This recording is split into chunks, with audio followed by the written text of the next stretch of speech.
Hello everyone, welcome to our Sayali fashion designer channel आणि मी आहे सायली. तर तुम्हा सर्वांचं आपल्या आजच्या नवीन अशा छानशा व्हिडिओमध्ये मी मनापासून खूप खूप स्वागत करते. तर कसे आहात तुम्ही? नक्कीच मस्त आणि मजेत असणार आहे. आणि आज मी तुमच्यासोबत खूप सुंदर अशी latest trending blouse design share करणार आहे. आणि आता सध्या ह्या ब्लाउज डिझाईनचं खूप ट्रेंड चालू आहे आणि सगळ्यात महत्त्वाचं म्हणजे मी तुम्हाला ह्या संपूर्ण ब्लाउज डिझाईनची कटिंग आणि स्टिचिंग अतिशय सावकाश स्टेप बाय स्टेप आणि खूप काही महत्त्वाच्या टिप्स अँड ट्रिक्स आहेत सांगणार आहे, जेणेकरून तुम्हाला आपला आजचा हा व्हिडिओ बघून अशी छानशी लेटेस्ट ट्रेंडिंग न्यू लुक मधली ब्लाउज डिझाईन सहज बनवता येईल. आणि याची पद्धत इतकी सोपी आहे की बायचान्स जरी तुम्ही कोणी नवीन शिकत असाल तरी सुद्धा तुम्हाला आपला आजचा हा व्हिडिओ बघून अशी छानशी ब्लाउज डिझाईन बनवणं खूपच सोपं जाईल. ठीक आहे, सो चला मग आता वेळ न घालवता आपण आपल्या आजच्या छानशा व्हिडिओला सुरुवात करूयात. आणि हा व्हिडिओ तुम्ही स्किप न करता पूर्ण नक्की बघा, जेणेकरून तुम्हाला आपला आजचा हा व्हिडिओ बघून अशी डिझाईन बनवणंच नाही तर ती प्रॉपर फिनिशिंग सहित कशी बनवावी हे देखील सहजच लक्षात येईल. ठीक आहे, तर हे बघा, इथे तुम्ही बघू शकतात की हा आहे ब्लाउज पीस. छान असा काठपदर साडीवरचा ब्लाउज आहे. काठही मस्त आहे आणि मी तुम्हाला साडीही दाखवते. खरं तर साडी पण खूप सुंदर आहे, ऑरेंज कलरची आहे आणि मी दाखवलं तसं ब्ल्यू कलरचा ब्लाउज पीस आहे. सो कलर कॉम्बिनेशन खूप सुंदर आहे. साडीचा पोत वगैरे सगळंच मस्त आहे. सो यावर मॅच होणारी खूप छान अशी काठ आणि साडीचा कपडा वापरून आज आपण डिझाईन बनवणार आहोत. तर बघा, खरं तर इथे मी अस्तरचा बॅक पार्ट आणि ब्लाउजचा बॅक पार्ट असं दोन्हीही कटिंग करून घेतलेलं आहे. आणि सगळ्यात आधी मी तुम्हाला याची माप कशी आहेत ते सांगते, म्हणजे तुम्हाला तुमच्या मापानुसार या डिझाईनसाठी कशा पद्धतीने मार्किंग, कटिंग, स्टिचिंग करावी तर हे सहजच लक्षात यावं यासाठी. तर बघा, मग हा जो काही ब्लाउज आहे तर ह्या ब्लाउजची जी काही उंची आहे तर ती आहे इथे 13 अधिक 1 इंच मार्जिन, असं टोटल आपण 14 इंचाला इथे मार्किंग करून घेतलेली आहे. त्यानंतर इथे आपण टाकलेला आहे 2.5 इंचाची गळा रुंदी आणि 5.5 शोल्डर.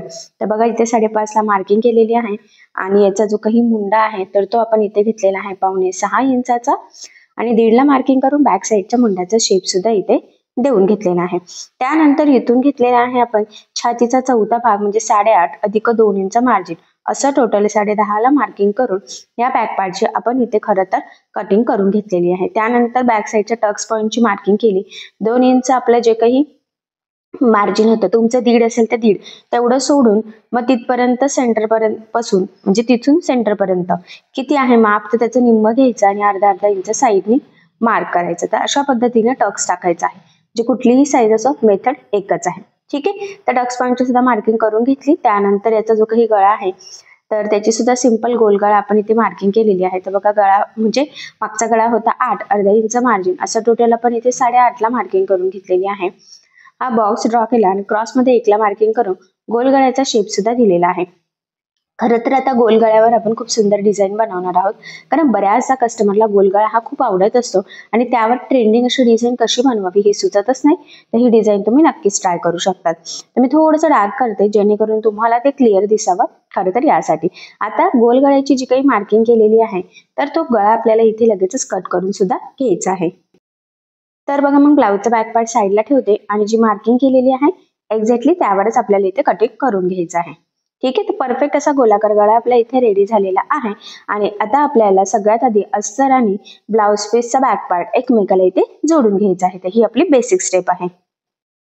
तर बघा, मग त्यासाठी सगळ्यात आधी आपल्याला जो काही आपला ब्लाउजचा बॅक पार्ट आहे तर तो सरळ ठेवायचा आहे. त्यावर आपण कटिंग केलेला अस्तरचा बॅक पार्ट ठेवायचा आहे बघा, आणि सेंटरला एक पिन लावून घेऊयात. आणि दोन्ही साईडच्या शोल्डरला सुद्धा एक असा टोटल 3 पिना लावून घ्यायच्या आहे, जेणेकरून स्टिच करताना आपलं तिरकं वगैरे जाणार नाही. त्याचबरोबर गळारुंदी सुद्धा एकदा मोजून घ्यायची आहे, जेणेकरून आपल्याला ते स्टिच करताना प्रॉब्लेम येणार नाही आणि शोल्डर उतरण्याचे चान्सेस पण राहणार नाही. आता बघा, या पद्धतीने पिनअप केल्यानंतर सगळ्यात आधी आपल्याला खरं तर इथे जो काही गळा आहे गोल गळा तर तिथे टिप मारून घ्यायची आहे. तर तिथे टिप मारताना सगळ्यात आधी आपल्याला साधारणतः 1/2 इंच एवढं मार्जिन पकडायचं आहे. तर बघा, मग 1/2 इंच मार्जिन पकडत पकडत इथे कडेकडेने आपल्याला या पद्धतीने संपूर्ण गळ्याला टिप मारून घ्यायची आहे. टिप मारताना मार्जिन कमी जास्त होणार नाही याची काळजी घ्यायची आहे, कारण बिना कॅनव्हास पेपरचा हा गळा आहे. सो त्यासाठी तो अतिशय सावकाशपणे आपल्याला स्टिच करणं किंवा ही टीप मारणं तितकंच गरजेचं आहे. आता ही टीप मारून झाल्यानंतर लगेचच कमरेच्या साईडला साधारणतः अर्धा इंच एवढं मार्जिन पकडा टीप मारायची. या स्टेपमुळे काय होतं की गळा आणि कमरेचा पार्ट दोन्हीही आपलं फिनिशिंग सहित सोबतच रेडी होतं.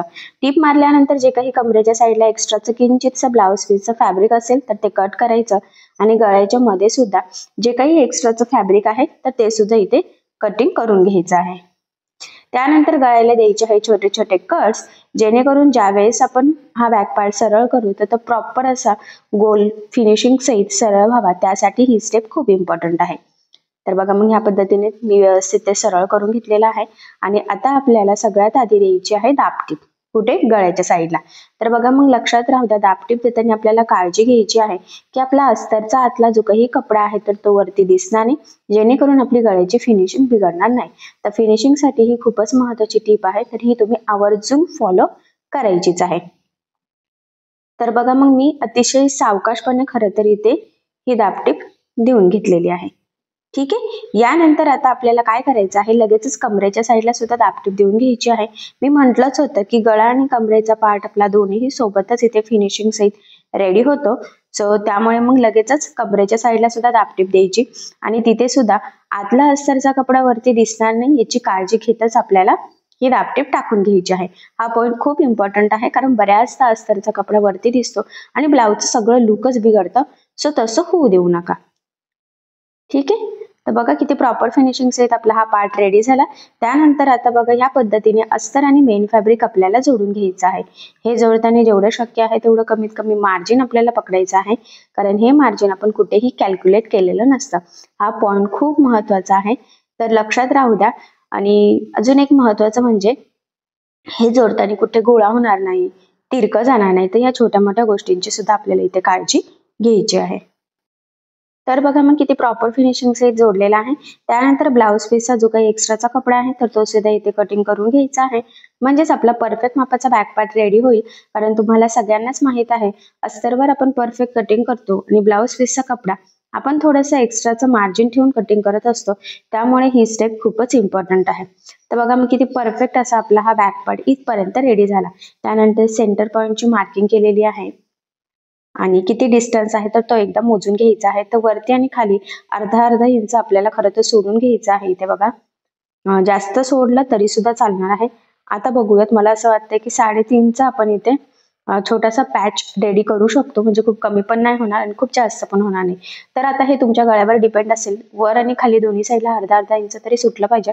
1 इंच सोडलं तरी सुद्धा चालेल. ठीक आहे. आता मी इथे पेपर कॅनव्हास घेतलेला आहे, कारण की ब्लाऊज डिझाईनसाठी आपल्याला पेपर कॅनव्हासच लागत असतो. तर बघा मग 3.5ला मार्किंग करून घेतली. त्याचबरोबर इथे त्याचं निम्म घ्यायचं आहे 3.5चं. तर 1.25ला मार्किंग केली बघा आणि 1 इंच रुंदी घेतलेली आहे आणि ह्या पद्धतीने लाईन ड्रॉ करून हा छोटासा बॉक्स इथे काढायचा. ही आपली बेसिक स्टेप आहे. आता यानंतर काय करायचं आहे आपल्याला, इथे ना छोटासा कर्व काढायचा आहे. तर अर्धा इंच किंवा 1.25 इंच तुम्ही इथे गॅप घेऊ शकतात. तर मी अंदाजेच काढलेला आहे, पण 1 इंचापेक्षा तो कमी आलेला आहे. ठीक आहे. आता हीच मार्किंग आपल्याला दुसऱ्या साईडला सुद्धा फेंट दिसते तर ती डार्क करून घ्यायची, जेणेकरून दोन्ही साईडने सेंटर पासून आपला शेप व्यवस्थित सरळ यावा यासाठी. तर बघा सगळ्या साईडने एक्स्ट्राचं मार्जिन ठेवून आपण हा कॅनव्हासवर इथे कट केला. आता त्यासाठी मी अस्तर घेतलेला आहे. तर कटिंग करताना जे काही थोडंफार अस्तर उरलेलं आहे तर त्याचाच पार्ट घेतलेला आहे. आणि सगळ्यात आधी आता आपल्याला ह्या कॅनव्हास पेपरचा जो काही शेप आहे त्याला अस्तर जोडून घ्यायचं आहे. तुम्हाला जर अस्तर उरलं नाही तर तुम्ही दुसरं पण तुमचं आधीचं उरलेलं यूज करू शकतात, कारण की हा जो काही ब्लाऊज आहे याच्या स्लीव सुद्धा मोठ्या आहे, पण मग थोडासा तुकडा होता तर तो इथे पुरतोय, तर मी इथे यूज करते. सगळ्यात आधी कडेकडेने टीप मारून फक्त इझिली कॅनव्हास पेपर आणि अस्तर एकमेकाला जोडून घ्यायचं आहे. त्यानंतर सगळ्या साईडने थोडंसं मार्जिन ठेवायचं आहे आणि एक्स्ट्राचा ब्लाऊज पीस कट करायचा. आता तो फोल्ड करून घ्यायचा आहे आणि टीप मारून घ्यायची आहे, म्हणजेच कॅनव्हास पेपर आपला हा जो काही अस्तर आहे ना तर यामध्ये सगळ्या साईडने पॅक होईल आणि धुतल्यानंतर सुद्धा ब्लाऊज खराब व्हायला नको, त्यासाठी ही स्टेप खूपच इम्पॉर्टंट आहे. तर बघा मग अशा पद्धतीने सगळ्याच साईडने आपण इथे टीप मारून घेतलेली आहे. आता हा रेडी झालेला पॅचला सेंटरला मार्किंग केलेली आहे. बॅक पार्टचा सेंटर आणि हा सेंटर मॅच करत सगळ्यात आधी आपल्याला मध्यभागी एक टीप मारून घ्यायची आहे. म्हणजे काय होतं की मध्यभागी म्हणजे सेंटर पासून दोन्ही साईडला शेप आपला सरळ येतो. कमी जास्त किंवा तिरका वगैरे वर खाली असं होण्याचे चान्सेस राहत नाही. जर तुम्ही अंदाजे टीप दिली तर बऱ्याचदा टीप मारताना तो हलू शकतो.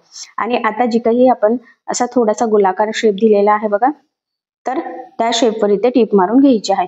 तर एक्झॅक्टली जी मार्किंग आहे त्यावरच टीप येईल याची काळजी घ्यायची आहे, कारण की आपण जशी टीप मारणार तसाच आपला शेप इथे येणार आहे. त्यामुळे अतिशय काळजीपूर्वक खरं तर आपल्याला इथे टीप मारून घ्यायची आहे. आणि बघा मी एकदम परफेक्ट अशी बरोबर त्या म्हणजे जी काही मार्किंग होती ना तिथेच टीप मारून घेतलेली आहे. तर तुम्ही सुद्धा अतिशय सावकाश आणि काळजीपूर्वक इथे टीप मारून घ्यायची आहे. त्यानंतर ह्या पद्धतीने फोल्ड करून छोटा कट मारला आणि हा मधला कॅनव्हास पेपरचा अस्तर, ब्लाऊज पीस हा सगळा पार्ट खरं तर आपल्याला इथे कट करून घ्यायचा आहे. एक लाईन एवढं मार्जिन इथे ठेवायचं आहे.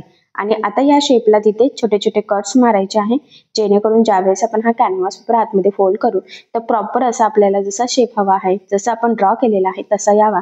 त्यासाठी ही स्टेप खूप इम्पॉर्टंट आहे.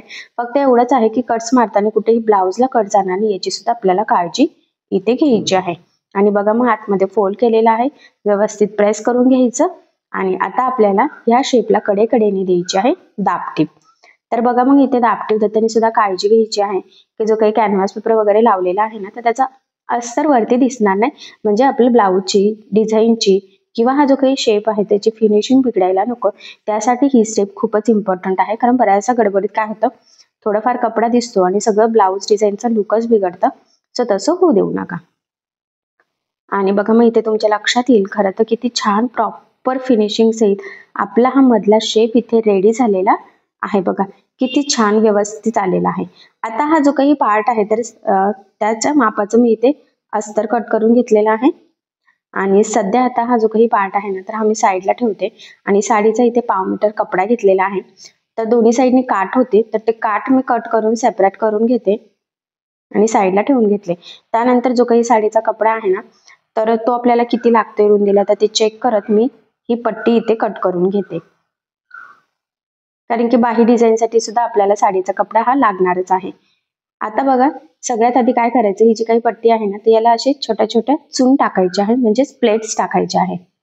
हे बघा तर व्यवस्थित सेम येतील, थोडी याची काळजी घ्यायची आहे, खूप गडबड करायची नाहीये. आणि साडीचा कपडा असतो तर दुसऱ्या साईडने तर ते व्यवस्थित प्रेस करूनच आपल्याला टीप मारावी लागणार आहे, लगेच त्या सेट होणार नाहीये. पण जेवढं शक्य आहे तेवढं व्यवस्थित थोडं थोडं पकडत खरं तर आपल्याला इथे या छोट्या छोट्या प्लेट्स टाकून घ्यायच्या आहेत.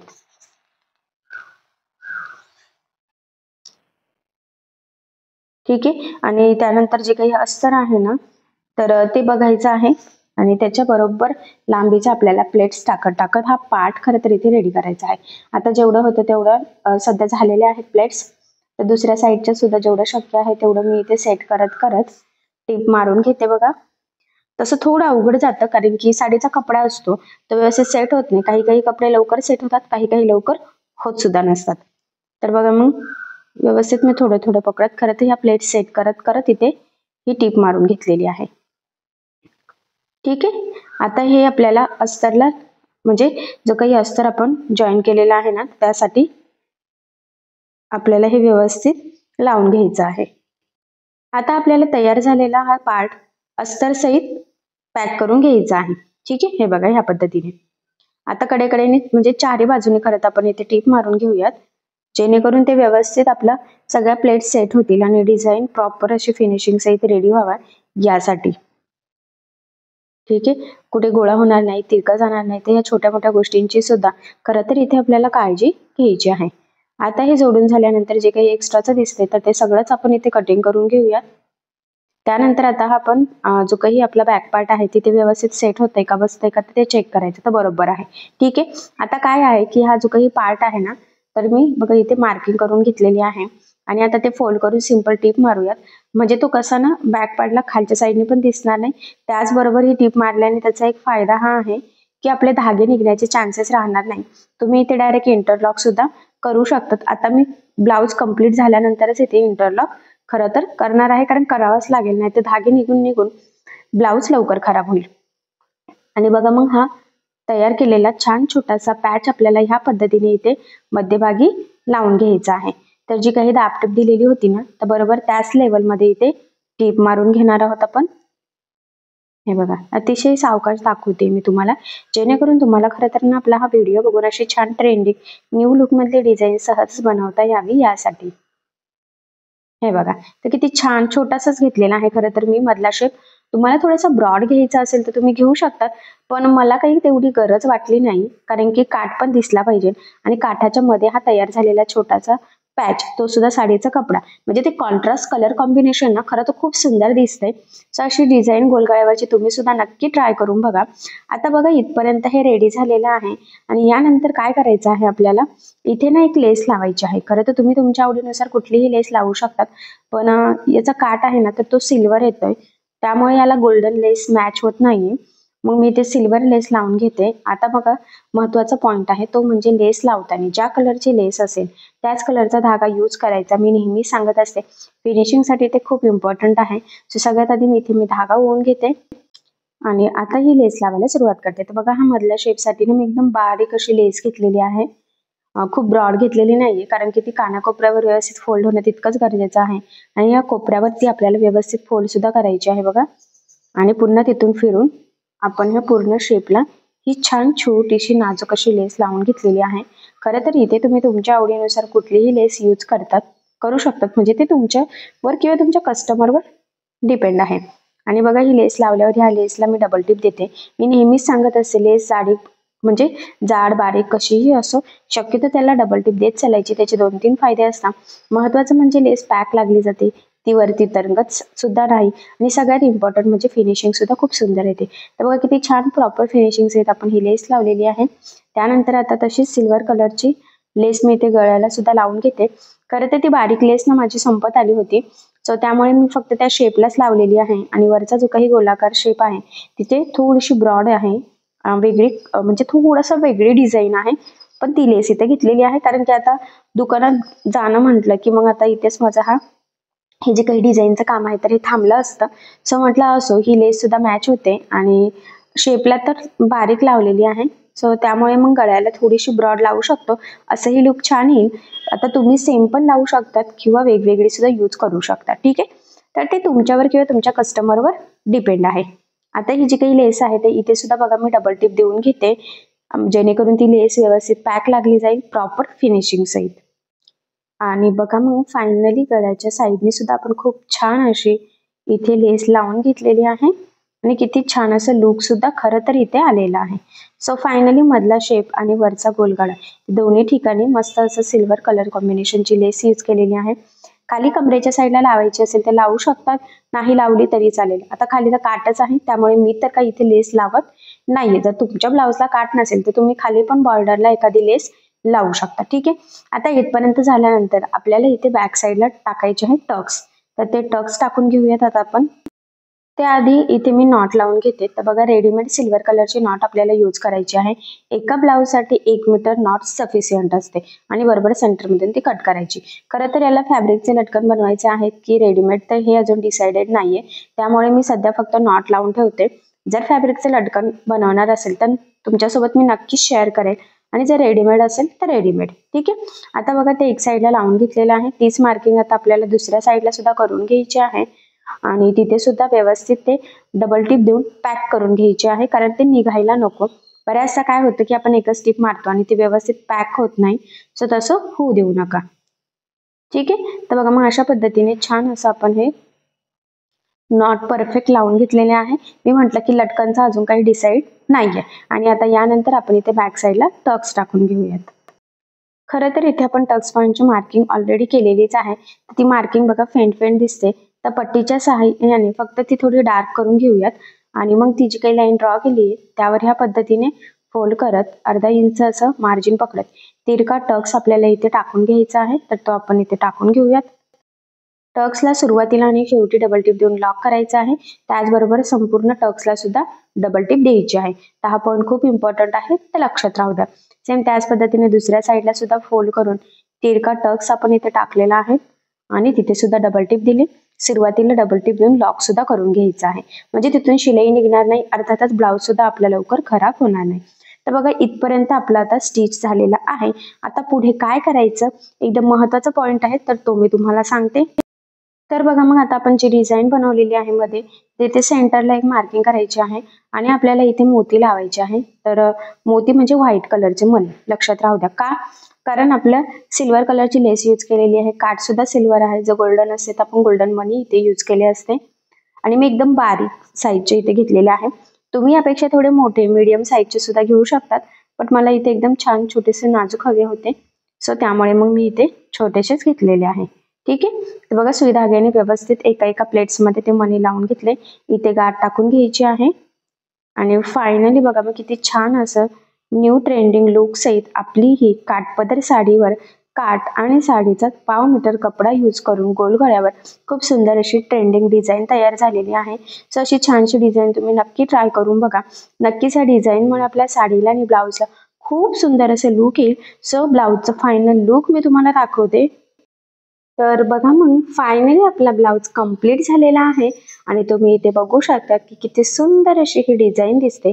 आणि खरं तर ह्या डिझाईन आणि साडी आणि ब्लाऊजचं कलर कॉम्बिनेशन यामुळे हा ब्लाऊज खूप छान दिसतोय. आणि नक्कीच या छानशा ट्रेंडिंग ब्लाऊज डिझाईनमुळे आपल्या साडीला आणि ब्लाऊजला खूप सुंदर असं लुक येईल. तशी छानशी ट्रेंडिंग ब्लाऊज डिझाईन तुम्ही नक्की ट्राय करून बघा. साडीचा फक्त 1/2 मीटर कपडाच आपण इथे यूज केलेला आहे, खूप पण काही यूज केलेला नाहीये, त्यामुळे साडी खूप शॉर्ट होईल असंही काही नाहीये. पण कलर कॉम्बिनेशन जर यूज केलं तर खरं तर ना डिझाईनला खूप सुंदर लुक येतं. आणि बऱ्याच कस्टमरची रिक्वायरमेंट गोल गळा असतो आणि गोल गळ्यावर कशी डिझाईन बनवावी हे देखील आपल्याला समजत नाही. सो अशी डिझाईन तुम्ही नक्की ट्राय करू शकतात. नक्कीच या डिझाईनमुळे साडीला ब्लाऊजला खूपच सुंदर असं लुक येईल. आणि आय होप सो ही छानशी ट्रेंडिंग ब्लाऊज डिझाईन तुमच्या कस्टमरला सुद्धा नक्कीच आवडेल. सो नक्की ट्राय करून बघा. ठीक आहे. तर बघा मग आज मी काय शिकवलेलं आहे तर हे नक्कीच तुमच्या लक्षात आलेलं असेल. असंही मी तुम्हाला अतिशय सावकाश स्टेप बाय स्टेप आणि खूप काही महत्त्वाच्या टिप्स अँड ट्रिक्सही सांगण्याचा प्रयत्न केलेला आहे, जेणेकरून तुम्हाला आपला आजचा हा व्हिडिओ बघून अशा पद्धतीने कटिंग स्टिचिंग सहजच करता यावी. आणि या व्यतिरिक्त जर तुम्हाला काही प्रश्न पडत असतील, काही प्रॉब्लेम्स असतील तर मला कमेंट करून नक्कीच कळवा. मी तुमच्या प्रश्नाचे उत्तर देण्याचा नक्कीच प्रयत्न करेन. ठीक आहे. सो चला मग आता आपण आपला आजचा छानसा व्हिडिओ इथेच थांबूयात. आणि तुम्हाला आपला आजचा व्हिडिओ कसा वाटला हे मला कमेंट करून नक्की कळवा. त्याचबरोबर आपला व्हिडिओ आवडला असेल व्हिडिओला लाईक करायला विसरू नका. आणि असेच नवनवीन छानसे व्हिडिओज बघण्यासाठी आपल्या सायली फॅशन डिझायनर या चॅनलला लाईक करा, शेअर करा आणि सबस्क्राईब करायला विसरू नका. ठीक आहे. सो चला मग भेटूया पुन्हा नवीन अशा छानशा व्हिडिओमध्ये. तोपर्यंत टेक केअर, काळजी घ्या. आणि आपला आजचा व्हिडिओ शेवटपर्यंत पूर्ण बघितल्याबद्दल thank you so much. Bye bye.